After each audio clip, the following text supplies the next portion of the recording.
Hello friends, आज की ताज़ा खबरों में आप सभी का स्वागत है। झारखंड की तमाम छोटी बड़ी खबर इस वीडियो में देखने को मिलेगी।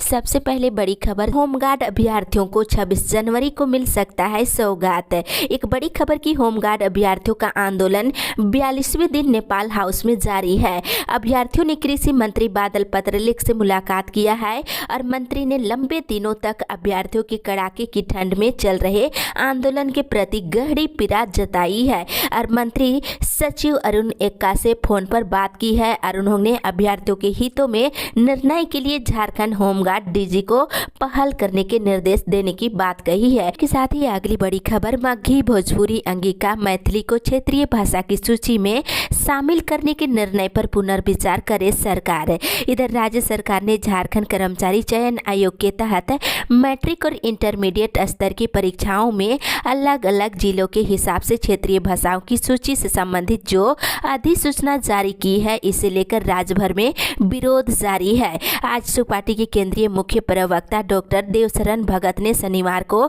सरकार से मगही, भोजपुरी, अंगिका और मैथिली भाषा को क्षेत्रीय भाषा की सूची से हटाने की मांग की है। इसी के साथ ही अगली बड़ी खबर, मौसम विभाग से झारखंड के कई हिस्सों में आज बारिश। मौसम के बदलते मिजाज के बीच आज झारखंड के अधिकांश हिस्सों में हल्के से लेकर मध्यम दर्जे की बारिश होगी। इस दौरान मेघ गर्जन और वज्रपात के साथ ओलावृष्टि के भी असर है। सिमडेगा, पूर्वी सिंहभूम, पश्चिमी सिंहभूम, सरायकेला खरसुआ में मौसम इस क्रम में सामान्य रहेगा। वहीं गढ़वा से लेकर साहेबगंज तक हल्के से लेकर मध्यम दर्जे की बारिश होगी। दिन के तापमान में गिरावट आएगी, वहीं रात के पारा में बढ़ोतरी होगी और 25 जनवरी से मौसम साफ रहने की संभावना है। इसी के साथ ही अगली बड़ी खबर, झारखंड कोरोना अपडेट से। झारखंड में पिछले 24 घंटे के दौरान कोरोना के 1755 नए मरीज मिले हैं। वहीं पिछले 24 घंटे के दौरान 9 मरीजों की मौत हो गई है, जिसमें पूर्वी सिंहभूम से 4, धनबाद से 2, बोकारो से 1 और सरायकेला से 2 मरीजों की मौत हो गई है। वहीं पिछले 24 घंटे के दौरान 3888 मरीज स्वस्थ हुए हैं और मिले मरीजों में से बोकारो से 82, चतरा से 75, देवघर से 55, धनबाद से 37, दुमका से 113, जमशेदपुर से 276, गढ़वा से 28, गिरिडीह से 14, गोड्डा से 23, गुमला से 32, हजारीबाग से 13, जामताड़ा से 10, खूंटी से 15, कोडरमा से 27, लातेहार से 16, लोहरदगा से 19, पाकुड़ से 4, रामगढ़ से 13, रांची से 600, साहेबगंज से 29, सरायकेला से 56, सिमडेगा से 144, पश्चिमी सिंहभूम जिले से 52 नए मरीज मिले हैं। इसी के साथ ही अगली बड़ी खबर, 19% बच्चों तक ही पहुंच रहा डिजिटल कंटेंट, नहीं मिल पा रहा लाभ। इधर कोरोना संक्रमण की वजह से झारखंड में स्कूल बंद है और बच्चों की ऑनलाइन क्लास शुरू है और उन्हें डिजिटल कंटेंट भी उपलब्ध कराए जा रहे हैं। बावजूद इसके सभी बच्चों तक डिजिटल कंटेंट नहीं पहुंच पा रहा है। राज्य की पहली से लेकर 8वीं के 19% बच्चे ही अब तक इससे लाभान्वित हो रहे हैं। वहीं दूसरी तरफ स्कूलों को खोलने की मांग लगातार की जा रही है। इसी के साथ ही अगली बड़ी खबर, झारखंड में कोरोना टीकाकरण की रफ्तार काफी धीमी। इधर झारखंड में टीकाकरण की रफ्तार काफी धीमी है। स्थिति ये है कि टीकाकरण शुरू हुए करीब 1 साल से ज्यादा हो गए हैं, लेकिन झारखंड में 45 साल से अधिक आयु के 18.88 लोगों को अभी तक पहली डोज का टीका नहीं लगा है। वहीं 38,86,000 लोगों को दूसरी डोज भी नहीं लगा है। इसके साथ ही 15,44,000 बुजुर्गों को दूसरी डोज का टीका भी नहीं लग पाया है। आश्चर्य की बात यह है कि झारखंड में 4,296 स्वास्थ्य कर्मी और फ्रंटलाइन वर्करों ने भी पहली डोज का टीका नहीं ली है। इसी के साथ ही अगली बड़ी खबर, मुख्यमंत्री से मांग, नर्सरी से शुरू हो कक्षाएं। इधर पावसा बोकारो जिला इकाई की ओर से 17 फरवरी को शिक्षक सम्मान समारोह आयोजित करने का निर्णय लिया गया है। इसमें शामिल संगठन के प्रदेश अध्यक्ष आलोक कुमार दुबे ने कहा है कि जब बाजार, मॉल, होटल, रेस्टोरेंट, सभी कार्यालय और औद्योगिक प्रतिष्ठान खुले हैं तो सिर्फ शैक्षणिक संस्थानों को बंद रखना कहां से उचित है। अब राज्य में सरकार को बिना विलंब किए हुए इस पर निर्णय लेना चाहिए और कक्षा नर्सरी से ऊपर के सभी कक्षाएं खोलने की मांग की है। पावसा के प्रदेश अध्यक्ष लाल किशोर नाथ सहदेव ने कहा है कि सभी जिलों के उपायुक्तों के माध्यम से स्कूल खोलने के संबंध में मुख्यमंत्री को ज्ञापन सौंपा गया है। वहीं दूसरी ओर कोचिंग खोलने की अनुमति दे सरकार। इधर शिक्षाविद पंकज पीयूष ने सरकार से कोचिंग संस्थानों को विशेष एहतियात के साथ खोलने की अनुमति देने की मांग की है। खास करके 18 साल से ऊपर के छात्र छात्रा जिन्हें वैक्सीन लग चुका है उनके लिए कोचिंग संस्थानों को खोलने की मांग किए हैं। काहे कि देखा जाए तो आज संचालकों के सामने लाचारी, बेबसी और भूखमरी की स्थिति उत्पन्न हो चुकी है। पहली लहर के बाद अभी तक कोचिंग संस्थान खुले भी नहीं थे कि पुनः बंद हो गए हैं। इसी के साथ ही अगली बड़ी खबर, झारखंड में अधिकारियों की है कमी। इधर भारत सरकार के द्वारा अखिल भारतीय सेवाओं के सवर्ग नियमों में प्रस्तावित संशोधनों पर झारखंड के मुख्यमंत्री हेमंत सोरेन ने आपत्ति जताई है। उन्होंने इसको लेकर प्रधानमंत्री नरेंद्र मोदी को पत्र लिखा है। बता दें, मुख्यमंत्री ने कहा है कि राज्य सरकार को विशेष रूप से IAS, IPS और IFS की सेवाएं मिलती है, जबकि भारत सरकार को हर साल 30 से अधिक अधिकारियों का एक बड़ा पूल मिलता है। पर झारखंड जैसे छोटे सवर्गों में अधिकारियों की भारी कमी है। आज की स्थिति में झारखंड में केवल 140 IAS अधिकारी काम कर रहे हैं। इसी के साथ ही अगली बड़ी खबर, अलग सरना धर्म कोड को लेकर 23 फरवरी को होगा प्रदर्शन। इधर राष्ट्रीय आदिवासी इंडिजीनियस धर्म समन्वय समिति भारत की ओर से आदिवासियों के लिए अलग धर्म कोड की मांग को लेकर दिल्ली के जंतर मंतर में 23 फरवरी को धरना प्रदर्शन कार्यक्रम का आयोजन किया जाएगा और प्रदर्शन के जरिए प्रधानमंत्री नरेंद्र मोदी से कैबिनेट में आदिवासियों की जायज मांग को पूरा करने की मांग की जाएगी। इसी के साथ ही अगली बड़ी खबर, नए मेडिकल कॉलेजों में मिली नामांकन की अनुमति। एक बड़ी खबर की झारखंड में पलामू, हजारीबाग और दुमका में बने तीनों मेडिकल कॉलेजों में इस साल नामांकन लिया जाएगा। नेशनल मेडिकल कमीशन से MBBS में नामांकन की अनुमति से संबंधित पत्र मिल गया है। इसके बाद स्वास्थ्य विभाग ने सीटों की विवरणी के साथ काउंसलिंग की अनुशंसा झारखंड संयुक्त प्रवेश प्रतियोगिता परीक्षा परिषद को भेज दी है। इसी के साथ ही अगली बड़ी खबर, आंदोलन का पैसा नहीं काटने का प्रस्ताव CMD ने लौटाया। बता दें, इधर HEC के कामगारों के टूल डाउन हड़ताल की अवधि का वेतन कट सकता है। वेतन भुगतान को लेकर प्रबंधन की ओर से अभी तक स्थिति स्पष्ट नहीं की गई है। दिसंबर महीने का पे स्केल अभी तक कामगारों को नहीं मिला है और कुछ कामगारों का पे स्केल छपा गया था लेकिन उसे वापस ले लिया गया है। दिसंबर महीने का वेतन पर्चा अभी तक नहीं छपे जाने से कामगार असमंजस में है। इसी के साथ ही अगली बड़ी खबर, कोरोना संक्रमण से ठीक होने के 3 महीने के बाद ही लगेगा बूस्टर डोज। इधर अगर आप कोरोना संक्रमित हुए हैं तो ठीक होने के 3 महीने के बाद ही आपको बूस्टर डोज लगाया जाएगा। टीकाकरण से संबंधित नई गाइडलाइन में सतर्कता डोज को भी लगाया गया है।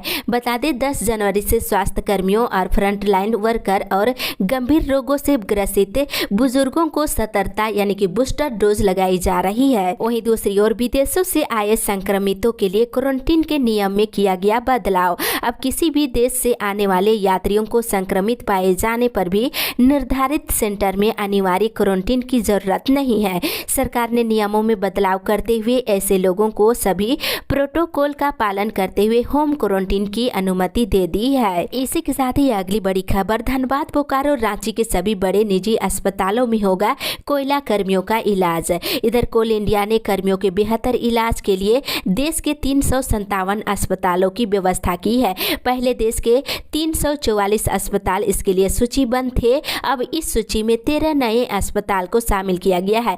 ताजा सूची में धनबाद, बोकारो और रांची के सभी बड़े निजी अस्पतालों को शामिल कर लिया गया है। वहीं दूसरी ओर खतरनाक अग्नि क्षेत्र वाले पहले शिफ्ट होंगे बैलगाड़ियां। इधर उत्तरी छोटा नागपुर के प्रमंडलीय आयुक्त कमल जोन लकड़ा ने शनिवार को झरिया मास्टर प्लान की समीक्षा संभागनालय में की है। बता दें, आयुक्त ने कहा है कि जो लोग सबसे खतरनाक क्षेत्रों में रह रहे हैं उनको प्राथमिकता के आधार पर बैलगाड़ियां शिफ्ट किया जाएगा और भूमिगत आग को ध्यान में रखकर प्रभावितों की शिफ्टिंग प्रक्रिया को तेज किए जाने पर उन्होंने जोर दिया है। इसी के साथ ही अगली बड़ी खबर, जनवरी के अंतिम सप्ताह तक जारी किया जाएगा CBSE के टर्म 1 का रिजल्ट। इधर CBSE की 10वीं और 12वीं की टर्म 1 की बोर्ड परीक्षाओं का रिजल्ट छात्रों को बेसब्री से इंतजार है। CBSE के वरिष्ठ अधिकारियों का कहना है कि अभी छात्रों के प्रदर्शन की समीक्षा की जा रही है। परीक्षा में हल किए सवालों के आधार पर जनवरी के अंतिम सप्ताह में रिजल्ट जारी किया जा सकता है। वहीं दूसरी ओर झारखंड बोर्ड के मैट्रिक और इंटर के टर्म 1 की परीक्षा नहीं होने से झारखंड बोर्ड के अभ्यर्थियों के बीच काफी असमंजस की स्थिति बनी हुई है। वहीं जैक के अध्यक्ष और उपाध्यक्ष ने कहा है कि इस सप्ताह मैट्रिक इंटर के परीक्षा को लेकर के तिथि जारी किया जा सकता है। वहीं इसके साथ ही बीपीएल नामांकित छात्रों की दे जानकारी। इधर निःशुल्क एवं अनिवार्य बाल शिक्षा अधिकार अधिनियम के तहत धनबाद जिले के सभी पब्लिक स्कूलों में अब तक कितना नामांकन हुआ है, इसका हिसाब जिला शिक्षा अधीक्षक ने मांग किया है। परीक्षाओं में वर्ष 2021 के कट ऑफ डेट पर रघुवर दास ने जताई आपत्ति। इधर राज्य सरकार ने पूर्व में जारी किए गए कई विज्ञापनों को रद्द कर दिया है। इसमें से कई ऐसे भी थे जिनके संबंध में चयन की प्रक्रिया भी पूरी कर ली गई थी। इसके अलावा नए सिरे से नई नियमावली इत्यादि बनाकर नए सिरे से नियुक्तियां करने के लिए विज्ञापन जारी किया जा रहा है और उम्र सीमा से संबंधित कट ऑफ डेट को भी बदल दिया जा रहा है। ऐसे में लाखों अभ्यर्थियों के सामने परीक्षा में बैठने के मौके सीमित होने की आशंका बनी हुई है। वहीं पूर्व मुख्यमंत्री रघुवर दास ने सरकार के ऐसे फैसलों पर आपत्ति जताई है। इसी के साथ ही अगली बड़ी खबर, सरकार ने खोली मुट्ठी तो शिक्षकों ने फैला दी बाहें। इधर अस्थायीकरण और वेतनमान समेत अन्य मांगों को लेकर कई वर्षों से आंदोलन कर रहे पारा शिक्षकों के लिए जब सरकार ने मुट्ठी खोली तो शिक्षक भी बाहें फैलाकर सरकार के फैसले का स्वागत करने लगे हैं। वे सत्ताधारी दल के विधायकों को सम्मानित कर रहे हैं और शनिवार को एकीकृत सहायक अध्यापक संघर्ष मोर्चा से जुड़े सहायक अध्यापकों ने गिरिडीह के विधायक सुदीव्य कुमार सोनू को सम्मानित किया है। इसी के साथ ही अगली बड़ी खबर, झरेरा ने 10 प्रोजेक्ट निबंधन आवेदन को किया रद्द है। इधर झरेरा ने राजधानी रांची समेत राज्य के विभिन्न जिलों में चल रहे 10 रियल एस्टेट प्रोजेक्ट के निबंधन के आवेदनों को रद्द कर दिया है। बता दें इसमें सबसे अधिक धनबाद जिले के 3 प्रोजेक्ट शामिल है। वहीं रांची के 2, हजारीबाग के 2, पूर्वी सिंहभूम, बोकारो और सरायकेला के एक प्रोजेक्ट का निबंधन आवेदन रिजेक्ट किया गया है। इसी के साथ ही अगली बड़ी खबर, डीबीसी पर हो देशद्रोह का मुकदमा, कैबिनेट में करेंगे विचार। इधर राज्य के शिक्षा मंत्री जगन्नाथ महतो ने डीबीसी के द्वारा बिजली की कटौती किए जाने पर एक बार फिर कड़ा बयान दिए हैं। कहा है कि डीबीसी के पदाधिकारियों पर देशद्रोह का मुकदमा होना चाहिए। कैबिनेट की बैठक में इस पर विचार भी किया जाएगा और डीबीसी को राज्य सरकार से बात करनी चाहिए, न कि आम जनता की बिजली में कटौती करनी चाहिए। साथ में उन्होंने कहा कि यदि यही रवैया रहा तो उसका हुक्का पानी बंद कर दिया जाएगा और बिजली कटौती हेमंत सरकार को बदनाम करने को लेकर की जा रही है। इसी के साथ ही अगली बड़ी खबर, सेल कर्मियों की एलटीसी और एलटीए में होगी कटौती। इधर सेल में 1 जनवरी 2017 से वेतन पुनरीक्षण पर समझौता होने के बाद कर्मचारियों के वेतन से अब उनके पूर्व में लिए गए एलटीसी और एलटीए की रकम की कटौती की जाएगी। इसको लेकर सेल मुख्यालय ने शनिवार को आदेश जारी कर दिया है। वहीं इधर सेल के अस्पताल में अनुबंध पर होंगे चिकित्सक बहाल। इधर बोकारो जनरल अस्पताल और दुर्गापुर में कुल 26 चिकित्सकों को अनुबंध पर बहाल किया जाएगा। पद के हकदार उम्मीदवारों का चयन इंटरव्यू के माध्यम से किया जाएगा और इंटरव्यू के बाद 1 साल के लिए चयन किया जाएगा। इसी के साथ ही अगली बड़ी खबर, 15वें वित्त आयोग की राशि 31 मार्च तक खर्च करने का निर्देश। इधर चास प्रखंड कार्यालय स्थित सभागार में बीडीओ मिथिलेश कुमार चौधरी ने बैठक कर योजनाओं की समीक्षा की। उन्होंने 15वें वित्त आयोग से विभिन्न पंचायतों में हो रहे कार्यों की समीक्षा करते हुए 31 मार्च तक पूरा करने के निर्देश दिए हैं और कहा है कि निर्धारित समय पर काम पूरा नहीं किया गया तो संबंधित पंचायत सेवक पर कार्रवाई की जाएगी। इसी के साथ ही अगली बड़ी खबर, पोषण सखियों पर सरकार का नहीं है ध्यान। इधर डिम्पल चौबे ने बताया है कि सरकार पोषण सखियों को 10 महीने से मानदेय नहीं दी है। मानदेय और नौकरी अस्थायी करने सहित अन्य मांगों को लेकर बीते कई महीनों से पोषण सखियां आंदोलन कर रही है, लेकिन अभी तक सरकार का इस पर कोई ध्यान नहीं गया है। मानदेय नहीं मिलने की वजह से घर की माली स्थिति काफी खराब हो रही है। इसी के साथ ही अगली बड़ी खबर, संसाधन को लूटने पर लगी है झारखंड सरकार। इधर दुमका सांसद सुनील सोरेन ने झारखंड सरकार की कार्यशैली पर सवाल उठाए हैं। कहा है कि झारखंड की वर्तमान सरकार का पूरा परिवार मिलकर यहाँ के संसाधन को लूटने का काम कर रहे हैं। बंगाल की जैसा यहाँ भी रसीद के माध्यम से गिट्टी बालू पर खुलेआम उगाही हो रही है। हर तरफ लूट का माहौल बना हुआ है। इसी के साथ ही अगली बड़ी खबर, अल्पसंख्यक आयोग का निर्देश, मधुबन में बंद कराए मांसाहार। इधर जैनियों के विश्व प्रसिद्ध तीर्थ स्थल मधुबन स्थित सामित शिखर जी की स्वच्छता और शुद्धता को बनाए रखने के लिए यहाँ मांस और मदिरा की बिक्री पर रोक लगेगी। इस बाबत निर्देश राष्ट्रीय अल्पसंख्यक आयोग की संयुक्त सचिव ए धनलक्ष्मी ने झारखंड के मुख्य सचिव को दिया है। वही दूसरी ओर 14 से चक्का जाम बनाई गई रणनीति। विस्थापित संघर्ष समन्वय समिति की बैठक शनिवार को हुई। बैठक में विस्थापितों को अधिकार दिलाने के लिए सीसीएल प्रबंधन से आर पार की लड़ाई लड़ने की रणनीति बनाई गई है। 14 फरवरी से सीसीएल के तीनों प्रक्षेत्रों पर चक्का जाम किया जाएगा। इसी के साथ ही अगली बड़ी खबर, 4 करोड़ 14 लाख में पलामू के 23 सरकारी भवनों की बदलेगी सूरत। इधर पलामू जिले के 23 सरकारी भवनों की सूरत बदलने वाली है। जल्दी ये सरकारी भवन चकाचक होंगे। भवन निर्माण विभाग ने इसके लिए टेंडर जारी कर दिया है और सभी भवनों के निर्माण और मरम्मती के काम में करीब 4 करोड़ 14 लाख 84,400 रुपये खर्च होंगे।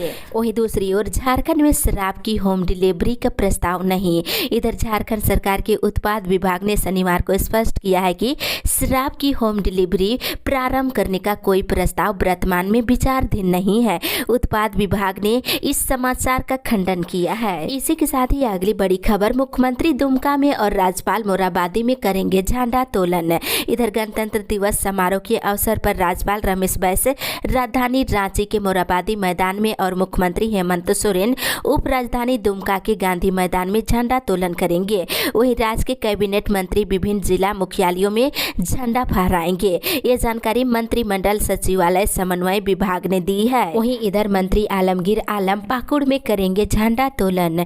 इधर मंत्रिमंडल सचिवालय एवं निगरानी विभाग की ओर से जानकारी दी गई है कि संसदीय कार्य एवं ग्रामीण विकास मंत्री आलमगीर आलम गणतंत्र दिवस पर पाकुड़ में झंडा तोलन करेंगे। इसके साथ ही इधर वित्त मंत्री रामेश्वर उरांव लोहरदगा में और श्रम मंत्री सत्यानंद भोक्ता चतरा में और चंपाई सोरेन सरायकेला खरसुआ में और जगन्नाथ महतो बोकारो में और जोबा मांझी पश्चिमी सिंहभूम और पाना गुप्ता पूर्वी सिंहभूम और बादल गिरिडीह में और मिथिलेश कुमार ठाकुर गढ़वा में और मंत्री हफीजुल हसन देवघर जिला में झंडा तोलन करेंगे। वहीं दूसरी ओर चंद्रवासी समाज को सीएनटी एसपीटी एक्ट से मुक्त कराने के लिए राज्यपाल को सौंपा ज्ञापन। इधर झारखंड के राज्यपाल रमेश बैस से अखिल भारतीय वासीय क्षत्रिय चंद्रवासी समाज झारखंड प्रदेश के अध्यक्ष बजरंग वर्मा ने शिष्टाचार मुलाकात कर ज्ञापन सौंपा है और ज्ञापन में राज्यपाल को झारखंड के चंद्रवासी समाज की समस्याओं से अवगत कराए हैं और उन्होंने समाज को सीएनटी एक्ट से हटाने में कोई सरकारी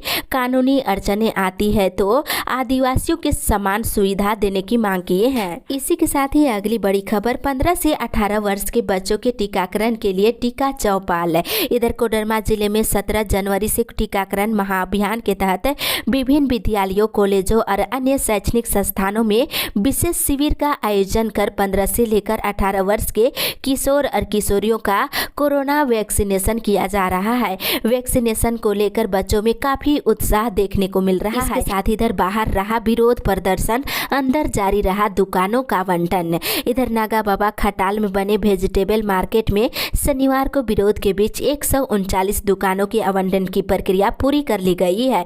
मोराबादी स्थित अभिवादन बैंकेट हॉल में आयोजित लॉटरी को लेकर जारी सूची में नाम नहीं होने को लेकर जहां गेट के बाहर 100 से अधिक की संख्या में दुकानदार आवंटन का विरोध करते रहे, वहीं दूसरी ओर हॉल के भीतर लिस्ट में शामिल दुकानदारों के बीच दुकानों का आवंटन जारी रहा। इसी के साथ ही अगली बड़ी खबर, बीआरपी सीआरपी की बैठक आज। इधर गोड्डा जिले के तमाम बीआरपी सीआरपी और एसएस की अहम बैठक होने जा रही है। बता दें इसमें संघ के गठन को लेकर विचार विमर्श किया जाएगा। वहीं बीआरपी सीआरपी एवं एसएस कर्मियों के लिए जिले में सशक्त और मजबूत संघ का गठन करने की दिशा में अहम अहम बैठक मानी जा रही है। साथ ही साथ इधर पेट्रोल सब्सिडी को कराया पंजीयन। इधर उपायुक्त भोर सिंह यादव ने अधिकारियों के साथ ऑनलाइन बैठक कर 26 जनवरी से गरीबों को राज्य सरकार की ओर से पेट्रोल में मिलने वाली सब्सिडी योजना पर विचार विमर्श किया गया। पेट्रोल सब्सिडी योजना को पूरी पारदर्शिता के साथ गोड्डा जिले में लागू करने पर बल दिया गया है। बता दें, विभाग की ओर से जारी डाटा में बताया है कि शनिवार तक यहां 1339 राशन कार्डधारियों ने पेट्रोल सब्सिडी के लिए ऑनलाइन पंजीयन कराए हैं। इसी के साथ ही अगली बड़ी खबर, जमशेदपुर में पहले नहीं थी रोजगार की कमी, अब बढ़ रही बेरोजगारी की फौज। इधर बताते चले 1970 तक जमशेदपुर में बेरोजगारी नहीं के बराबर थी। टाटा स्टील समेत तमाम कंपनियों में बुला बुलाकर लोगों को नौकरी दी जाती थी, लेकिन अब देखा जाए तो परिस्थिति धीरे धीरे बदलने लगी है। कंपनियों में नौकरी सीमित होने लगी है और शहर की आबादी भी बढ़ने लगी है। इसके साथ ही जमशेदपुर शहर का धीरे धीरे विकास होता गया, आबादी कई गुना बढ़ गई है। आज स्थिति ये हो गई है कि जमशेदपुर में धीरे धीरे बेरोजगारी की फौज तैयार हो गई है। जमशेदपुर स्थित नियोजनालय की स्थिति सही नहीं है और जमशेदपुर में पढ़े लिखे बेरोजगारों की संख्या लगभग 30,000 से अधिक बताई जा रही है। वहीं राज्य के मुख्यमंत्री हेमंत सोरेन ने घोषणा की है कि सभी बेरोजगारों को सरकार प्रोत्साहन भत्ता देगी। इसके लिए नियोजनालय में रजिस्ट्रेशन कराना जरूरी है, लेकिन अभी तक प्रोत्साहन भत्ता नहीं मिली है। साथ ही साथ घर घर जाकर होगी टीबी मरीजों की जांच, दावा भी लिखने का निर्देश। इधर बता दें, पूर्वी सिंहभूम जिले को टीबी रोग से मुक्त कराने को लेकर सिविल सर्जन डॉक्टर AK लाल ने अपने कार्यालय में कल एक बैठक की है। उन्होंने कहा है कि यदि किसी घर में टीबी के कोई मरीज मिलते हैं तो उनके आसपास के घरों की भी जांच की जाएगी, ताकि अधिक से अधिक मरीजों की पहचान हो सके और वहीं 2025 तक जिले को टीबी रोग से मुक्त कराने का संकल्प लिया गया है। इसी के साथ ही अगली बड़ी खबर, पेंशनरों के लिए होगा आंदोलन।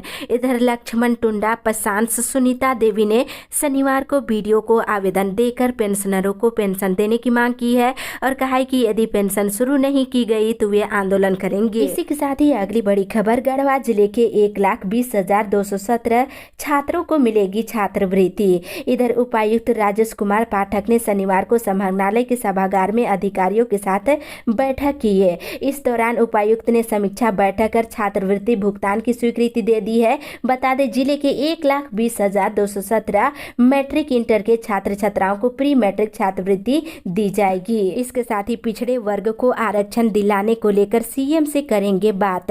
इधर पिछड़ा वर्ग को आरक्षण दिलाने के उद्देश्य से वैश्य मोर्चा का एक प्रतिनिधि मंडल ने झारखंड के पेयजल मंत्री मिथिलेश ठाकुर से कल मुलाकात की है और ज्ञापन सौंपे हैं और समाज के लोगों के लिए मंत्री से 27% आरक्षण देने के साथ ही वेश्या आयोग के गठन को लेकर मुख्यमंत्री से बात करने की अपील की गई है। इस अपडेट में बस इतना ही।